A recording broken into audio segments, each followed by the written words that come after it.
রবিবার দুপুরে পুরাতন মালদার নারায়ণপুর এলাকায় অবস্থিত Gani Khan Chowdhury institute engineering and টেকনোলজির একাংশ পড়ুয়ারা আজ প্ল্যাকার্ড হাতে নিয়ে বিক্ষোভ প্রদর্শন করেন।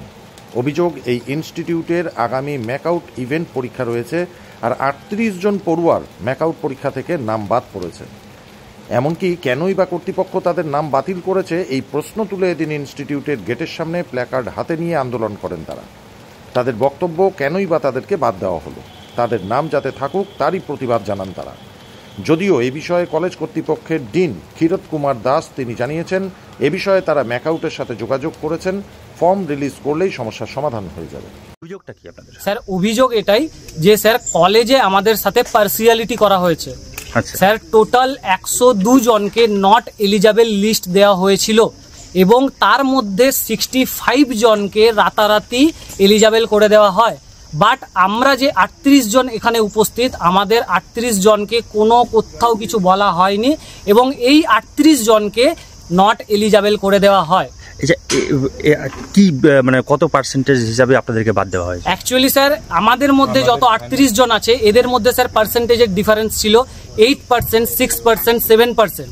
বাট যাদের অ্যালাউ করে দেওয়া হয় তারা ওভারঅলে স্যার 32% যাদেরকে অ্যালাউ করে দেওয়া হয়, যারা ওভারঅলে 21%, 22% এরকম।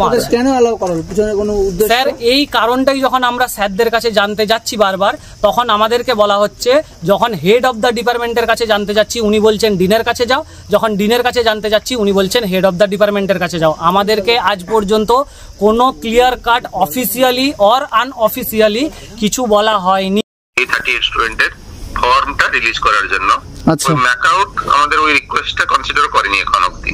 আচ্ছা, তো এটাই হচ্ছে প্রবলেম, ওর কিছু প্রবলেম নেই স্যার। ওরা বলছে মেইন প্রবলেমটা হচ্ছে এখন ম্যাকআউট কাছে যে মানে এটা হচ্ছে ওরা ফর্ম রিলিজ করে দিলে এরা এলিজিবল হয়ে যাবে। আচ্ছা স্যার, ওরা বলছে যে প্রথমে নাকি 102 জনকে 75% অ্যাটেন্ড করেনি, এর জন্য বলেছিলেন, পরে 38 জনকে মানে আটকে গেছে এবং বাকি ওই 65 জন নাকি পাস হয়ে গেছে, এটা ওরা বলছিল স্যার। না না, অ্যাটেন্ডেন্স মানে কিছু স্টুডেন্টের অ্যাটেন্ডেন্স প্রবলেম ছিল। আচ্ছা, কি প্রবলেম স্যার? কি problem? Attendance less than 75% attendance ছিল। এটা আমাদের ম্যাকআউটের ইভেন্ট সেমিস্টারের এক্সাম। আমি নিজে এখন 8 সেমিস্টারের স্টুডেন্ট। তো আমাদের এখন এক্সামে স্যার আটকে দেওয়া হয়েছে। 17 তারিখ এক্সাম ফর্ম রিলিজ হওয়ার লাস্ট ডেট ছিল কলেজের তরফ থেকে, কিন্তু স্যার আমার এক্সাম ফর্ম রিলিজ হয়নি। আর তারপরে 22 তারিখ ছিল অ্যাডমিট কার্ড রিলিজের ম্যাকআউটের তরফ থেকে, কিন্তু সেটা তো যেহেতু এক্সাম ফর্ম রিলিজ হয়নি, তাই স্যার ওখানে আমাদের অ্যাডমিট কার্ড থেকেও আমাদের রুখে দেওয়া হয়েছে এখনো পর্যন্ত। তাই আমরা এখন এক্সামে বসতে পারবো না। একটা ইয়ার ল্যাগ আমাদেরকে সম্মুখীন করতে হবে, যেটা আমাদের কেরিয়ারে ইম্প্যাক্ট করবে। আর আমি একটা বিটেক ফোর্থ ইয়ারের স্টুডেন্ট হয়ে আমি স্যার এখানে একটা প্লেসমেন্টও পেয়ে গেছিলাম, কিন্তু এখন সে সব দিক থেকে এখন বঞ্চিত হতে আছে। আর স্যার আমাদের পরীক্ষা ম্যাকআউট ইউনিভার্সিটির তরফ থেকে পরীক্ষা আছে 27 তারিখ, মে মাসে 27 তারিখ, কিন্তু আমার নিজের পরীক্ষা আছে 28 তারিখ থেকে স্যার। আপনাদের স্যার আজকে আমরা মানে এত সব কিছু করার পরেও, ম্যাকআউট দিয়ে পরেও বা কলেজ ছাত্রদের সাথে এতভাবে যোগাযোগ করার পরেও যেহেতু কোনো স্টেপ পাইনি, তাই আমরা স্যার ওখানে কলেজে গিয়ে পরে একটা প্রোটেস্টের মতো করার চেষ্টা করেছিলাম, যে কটা স্টুডেন্ট আছে সে কটা স্টুডেন্টকে নিয়ে। তো ওনাদের দাবি, ওনারা ওখানে বললেন যে তোমরা যদি এখান থেকে প্রোটেস্ট যদি হাঁটিয়ে নাও